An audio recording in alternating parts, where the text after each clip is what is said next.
Assalamualaikum warahmatullahi wabarakatuh. Anak-anakku yang solih dan solihah, untuk kali ini kita akan belajar tentang surat Al-Asr pada mata pelajaran Pendidikan Agama Islam dan Budi Pekerti kelas 2 semester 2. Sebelumnya mari kita awali terlebih dahulu dengan membaca doa mau belajar.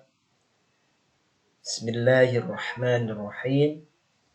Rabbi zidni ilma warzuqni fahma. Ya Allah, tambahilah aku ilmu dan berikanlah aku pemahaman. Amin ya rabbal alamin. Baik, anak-anakku yang soleh dan solihah, perlu kalian ketahui bahwasanya surat Al-Asr merupakan surat yang ke-103 di dalam Al-Quran. Surat Al-Asr ini menduduki surat yang ke-103 dari 114 surat. Di dalam Al-Quran ada 114 surat. Surat Al-Asr itu surat yang ke-103. Surat Al-Asr terdiri dari 3 ayat.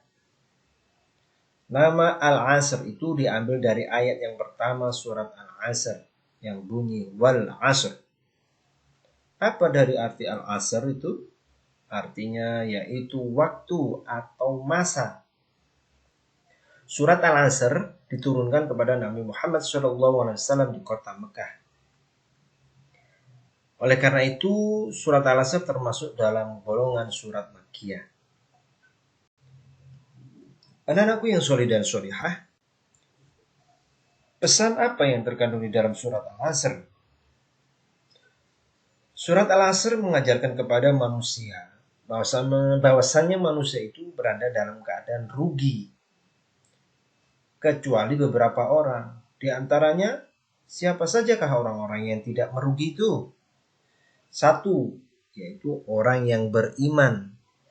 Orang yang mempercayai bahasanya adanya Allah, malaikat, kitab, rasul, hari akhir, qada dan qadar. Tidak hanya cukup beriman saja, tapi juga melakukan beribadah kepada Allah Subhanahu wa taala. Yang kedua, orang yang merugi, yang tidak dikatakan orang yang merugi, yaitu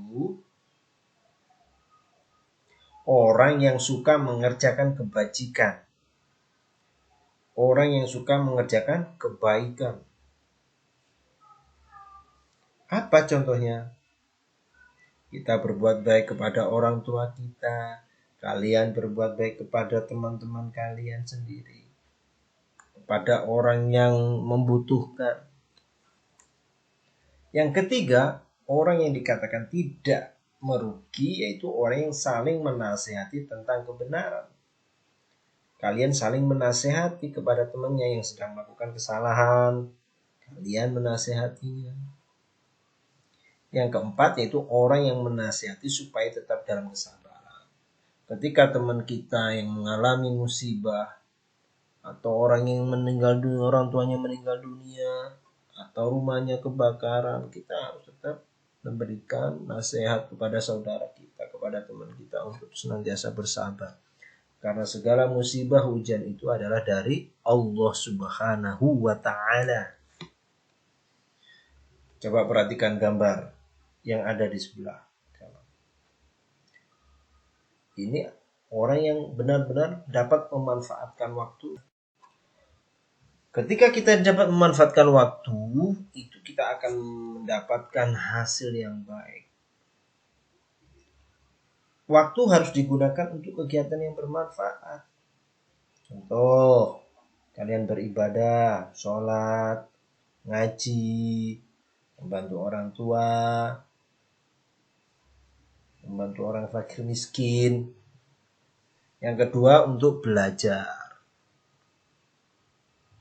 Kalian harus tetap semangat belajar.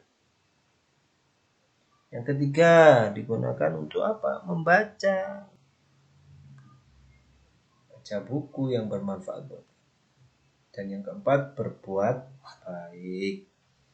Itu kalian harus memanfaatkan waktu yang diberikan oleh Allah.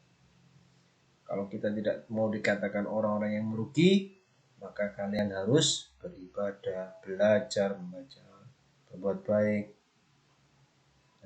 Anak yang dapat memanfaatkan waktu dengan baik, maka hasilnya akan baik.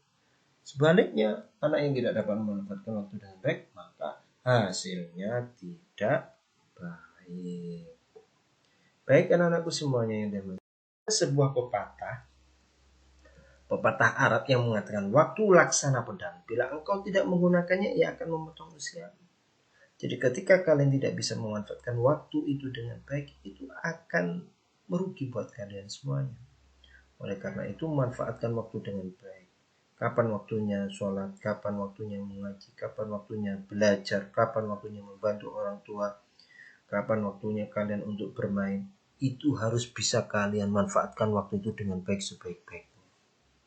Baik anak-anakku semuanya yang dirahmati Allah, itu keterangan tentang surat Al-Asr dan isi kandungan surat Al-Asr. Mudah-mudahan bermanfaat buat kalian semuanya.